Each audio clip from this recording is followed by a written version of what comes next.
have the Strv 74A2, as it's realistically known, or as it's known in the game of Blitz, the Strv 74A2, a Tier 6 premium medium tank from the Hybrid Nation line, although in real life it's actually Swedish. This is currently on sale for Black Friday, but should you look at it, and if so, why?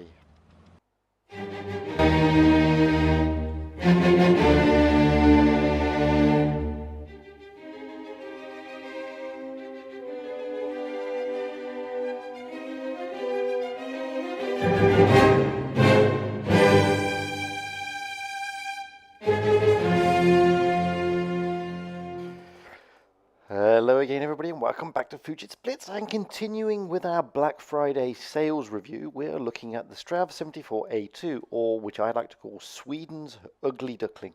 Now it's a tier 6 medium, it's in the Hybrid Nation line, it's actually a real tank, there it is, although that's obviously a little bit different in real life to what the Blitz version is. But why should you look at this tank? Why am I even bothering to tell you why you should even consider this tank? Well, firstly, it's the only tank in Black Friday that is on sale for 40%, which is quite a massive discount. This tank will set you back 1,750 gold, or 250 gold more than what you would get if you sold an A32 and then bought this, which I think is a fair trade-off. Now, a lot of people don't like this tank. I absolutely love this tank. I really do. I think it's unique. It's a proper real, well, it's not a real tank, it was a prototype, but in the hybrid line, it's actually a real tank. It's not like the Dracula or the Howthing or the Gravedigger or the Scavenger. This was a real tank. It was brought together by the Swedes. This one particular, the 74A2, is actually a prototype.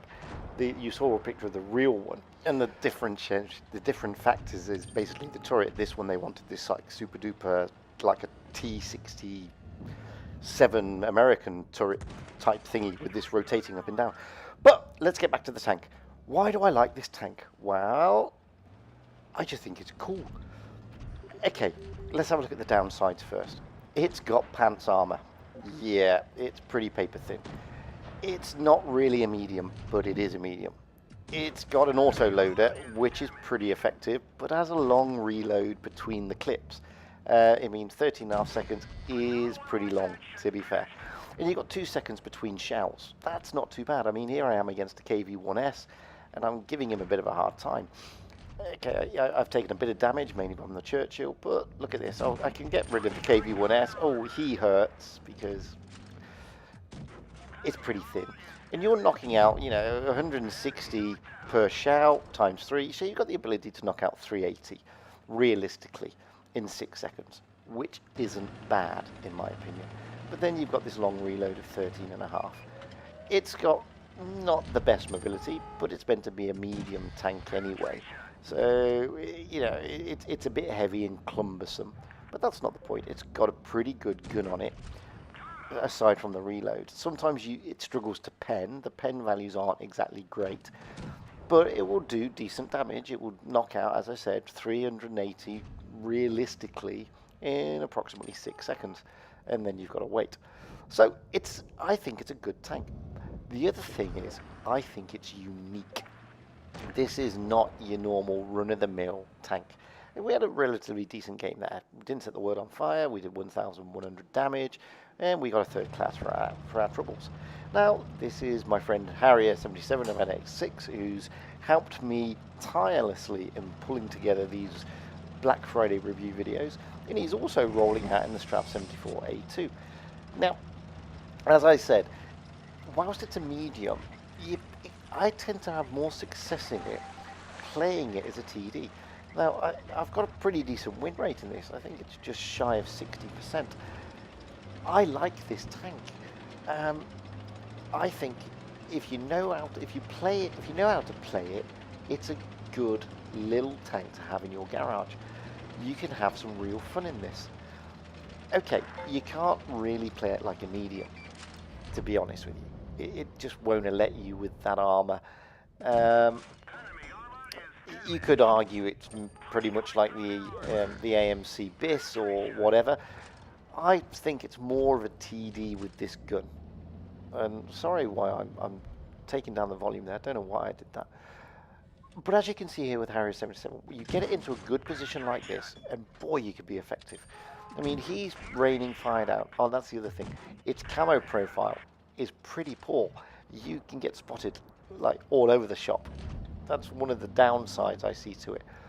But getting back to the positives, you know, once you're in a position like this, it's like it's like you're in a TD position and you turn it into a TD. And look at it churn this out. I mean, he's already done 1,200 damage. He's taken no hits himself. He's whittled down the HP on the other tanks. And he's done it not as a medium, realistically. It's a sort of hybrid between a medium and a TD. And I find it most effective when you do play it as a TD. The other reason I like this tank is because it's unique. It is an ugly little thing, yes it is, but it's Swedish. It's not. It's you know, it's a different type of a tank, a different type of a beast, and I like that in a tank. It's a bit of an underdog. People look at this tank in the battle lineups and have a bit of a giggle, thinking, "Oh, that's an easy one. They've got a Strv. You know, we're on a winner here." But people underestimate this tank at their cost, and just like I did in the last game, KV-1S is nothing to a Strv. You know, it's like that. And look at him go. I mean, people who underestimate this tank so much. Now, why is it in this list? Well, one, I like it. Two, it's a bargain. 1,750 gold for this tank. I think that is a really good deal, because a lot of people don't play it and a lot of people don't like it, and I think that it's just not given the justice that it really deserves. So okay, the armor's a bit pants. It's a little bit slow. It's not got the best penetration. It only dishes out 160 top damage per shell. But it's just funky. I mean, it's ugly, it's unique, and it's a little bit different. And I'm rooting for this guy. I think this tank, as I said, people underestimate it at their peril. They think it's an easy tank to pen. They think it's an easy opponent, in that if it's on that team, then you're going to struggle. And they do so at their cost, because it really is a good tank if you know how to play it. And you play it like, as I said, like a TD strength medium, and you get a lot of fun out of it. If you play this as a TD with a rotating turret, you will have fun. You can't play it like the AMX. It hasn't got the speed to be played like an AMX 12T. It just hasn't. You will get hurt. And it's got the same rubbishy armor as the AMX 12T as well. But if you can hold your own against these sort of big beasts. And look at this. Look at this. He gets up close and personal with a KV-2 that wants to put a big HE roll into him. And it's just, he beats him on the reload and knocks him for a Burton. I mean, the KV-2 underestimated this tank. And Harrier has a really good role in that. He gets a first class, just over 2,000 damage, 2 kills, really good rollout. And again, I'd like to thank Harrier 77 for helping me and putting these together. And this is the last game, and this is me rolling out in the Strv 74, a tank that I told you that I like. Now, some people struggle with this tank, as I said, because they don't understand how to play it. They play it like a medium and they get hurt, or they play it just wrongly. Now, I play it as a second line support tank. It's as I said, the armor, the camo profile's not good. The armor profile's not good either. But when you play it as a second line defense, effectively like a TD, you are an effective machine, and that's why I love it. And you know, I have oodles of fun in this thing. I really do. It's okay, you're not dishing out the big dirt damages that you would in a KV-2 or stuff like that, but you're having fun. I mean, look at this VK, bless him. You know, he thinks, he goes after the MT-25, which allows me a bit of breathing space because I've got such a long reload between clips. He sticks 165 into me, but that's nothing because I'm just going to finish him off now. He tries to get around me with his speed, but the mobility on this thing is not bad. Here comes the T-34-1. He should have he's on 42 hit points, which is probably why he didn't come yollowing down there. He doesn't know how many I've got in the clip. He now realizes that. He wants to jump on my head, but watch this. Shoot him on the way down. T-21, he bounces him, and then I take him out as well. So we've done, what, 935 damage. We've bounced 160, and we've got 3 kills. Okay, we've lost a couple of tanks. We lost 3 of our allies in succession there. We lost the Howl thing, the MT-25, and the VK-28. But hey, they've lost 4, and we're doing okay. You know, we've still got half our hit points left. We're still not seen around this side of the battlefield. We can probably get in a good position. Okay, they've got some pretty nasty tanks left. The SU-122, the KV-2, and the Nazorn. There's the Nazorn there. Speak of the devil. So I'm just going to sit here and wait for them to come round, because they probably definitely want that Tiger P. If I was them, I'd want the Tiger P. Here comes the Nazorn. Stick one into him. Get a fire, but he's got that blimmin' extinguisher. Oh, that was a bad aim by Fujit there. Not to worry, now we're on the long reload again. Let's bide our time. Let's toy with them a little bit. Nazorn's gone. Here comes the SU-122. He's gone too. KV-2 menacing left. We've still got enough hit points. He's not focused on us. He can't see us. Stick one into the side of him. Nice 200 shot. Can we get another? Oh, we get a bounce. Hopefully the rest of the team will clear up. We've done 1,525 damage so far. Bounced 160. Took 4 kills. That was a pretty nice game. And we also get a first class for our triples. Less damage than Harrier 77. But we get we get some good medals there. Well, then obviously we did okay.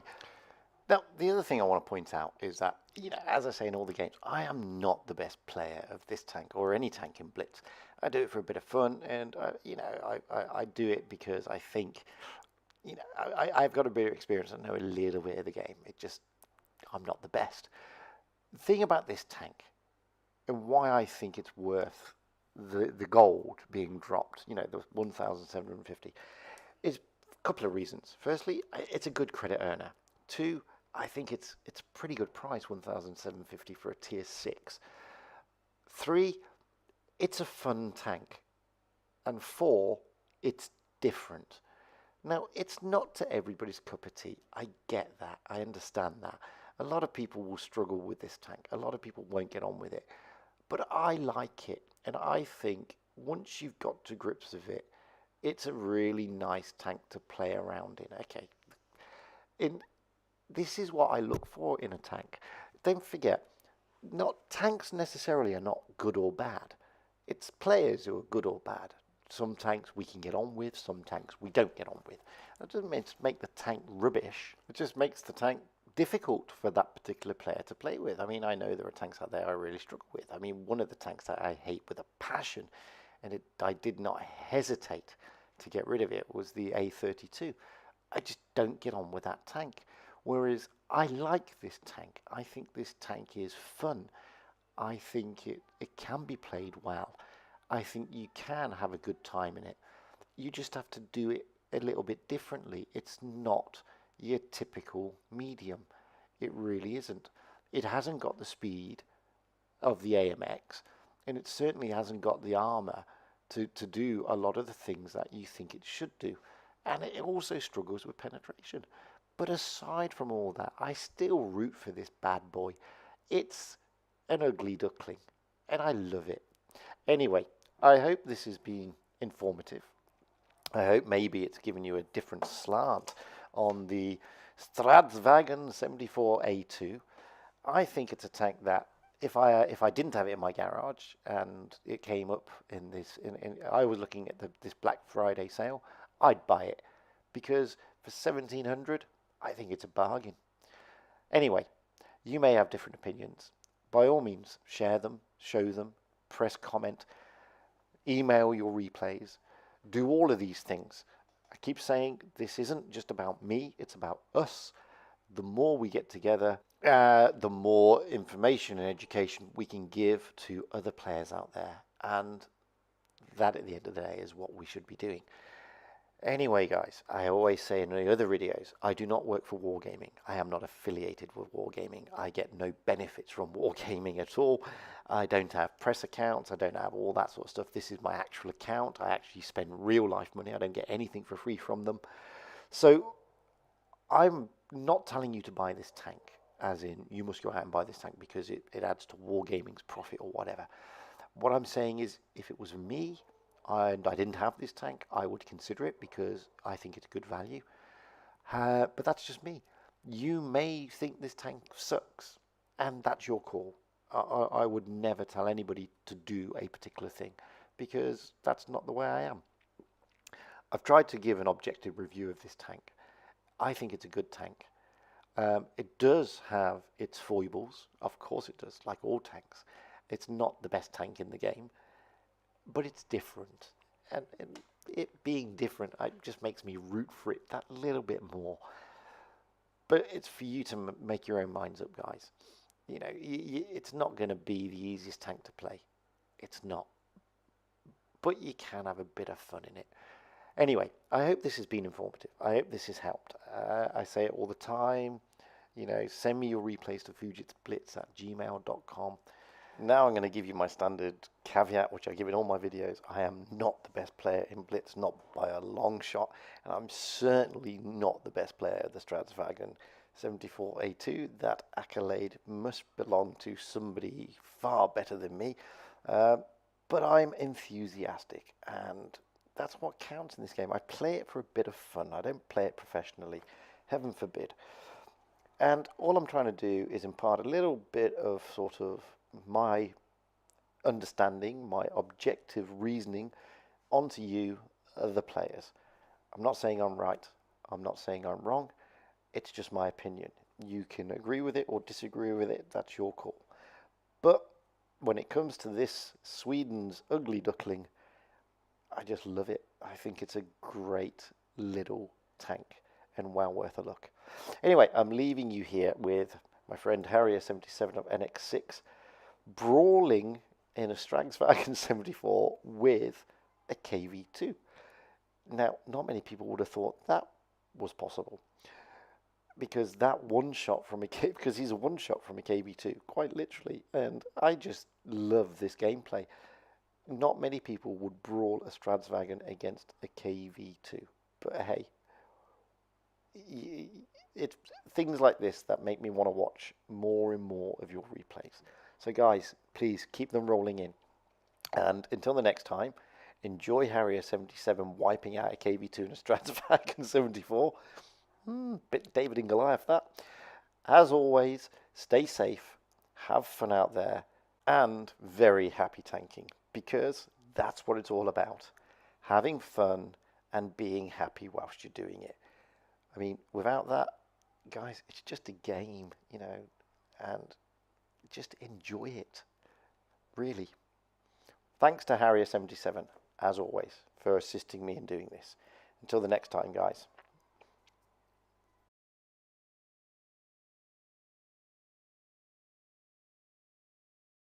Hey, I've been Fuji and you've been great. I really hope you enjoyed watching this video as much as I enjoyed making it. And I'd love if you would press subscribe. Who knows, we can do some more. By all means, drop me comments, tell me what can be improved, and tell me what you'd like to see. I'd really love to know. Anyway, until the next time, guys, happy tanking.